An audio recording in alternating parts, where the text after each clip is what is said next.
शांभवी पाठक तिचं वैमानिक होण्याचं स्वप्न पूर्ण झालं होतं. तिने आयुष्यासाठी आणखी एक गोड स्वप्न पाहिलं होतं, ते म्हणजे लग्नाचं. कुटुंबीय आणि मित्रांच्या माहितीनुसार शांभवीचं लग्न मार्चमध्ये ठरलं होतं. घरात लग्नाची चर्चा, तयारी, स्वप्न सुरू होती. पण नियतीच्या मनात वेगळं होतं. शांभवी पाठकचा दुर्दैवी मृत्यू झालाय आणि लग्नाच्या सनईऐवजी तिची अंत्ययात्रा निघाली आहे.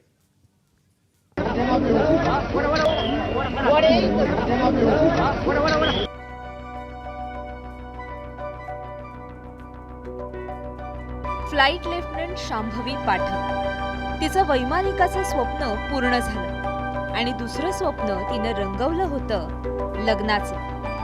मार्चमध्ये शहनाई वाजणार होती, पण तिची निघाली अंत्ययात्रा. नव्या घराचं स्वप्न, अपूर्ण राहिलेला गृहप्रवेश आणि आयुष्याचे तुटलेले धागे या घटनेनं हळहळ व्यक्त होते.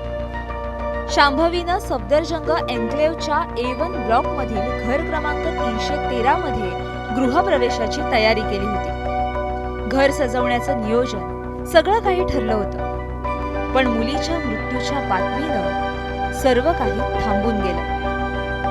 तिची आई मुलीच्या भविष्यासाठी अनेक योजना आखत होती, पण लग्नाची तारीख येण्याआधीच अंतिम निरोप द्यावा लागला. शांभवीची आई एअरफोर्स बाल भारती शाळेत शिक्षिका असून ती या धक्क्यातून सावरू शकली नाहीये. नेहमी हसतमुख असलेली शांभवी या अपघाताच्या साधारण तासभर आधी फ्लाइट लेफ्टनंट शांभवी पाठकनं कॅप्टन सुमित कपूरसह मुंबईत या विमानाच्या कॉकपिटचा ताबा घेतला. मात्र ही फ्लाइट सुखरूप लँड झालीच नाही. कोण होती शांभवी पाठक? 25 वर्षीय शांभवी मूळची मध्य प्रदेशच्या ग्वाल्हेरची. वडील भारतीय वायुसेनेत अधिकारी. शांभवीलाही एव्हिएशन क्षेत्राची आवड. मुंबईत पदवीचं शिक्षण, न्यूझीलंडमध्ये वैमानिकाचं ट्रेनिंग पूर्ण. ट्रेनिंग नंतर मध्य प्रदेश फ्लाइंग क्लबमध्ये फ्लाइट इन्स्ट्रक्टर म्हणून काम. व्यावसायिक पायलट, BSR व्हेंचर कंपनीसाठी को पायलट म्हणून कार्यरत. तब्बल 1500 तासांचा विमान उड्डाणाचा अनुभव. शांभवीचं कुटुंब दिल्लीमध्ये वास्तव्यास आहे. मात्र तिच्या अपघाती मृत्यूची बातमी ग्वाल्हेरमध्ये तिच्या आजीला कळाली आणि त्यांना अश्रू अनावर झाले.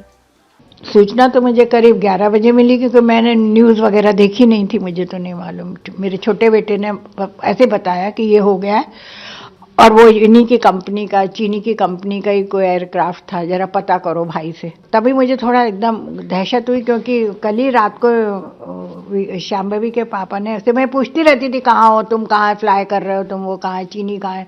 तो उन्होंने कहा वो चीनी कल मुंबई चली गई है. शांभवी पाठकनं लहान वयात मोठी झेप घेतली होती. मात्र बारामतीतल्या या अपघातात शांभवी पाठकचं निधन झालं आणि देश एका वैमानिकाला मुकला. ब्युरो रिपोर्ट, ABP माझा. ABP माझा, उघडा डोळे बघा नीट.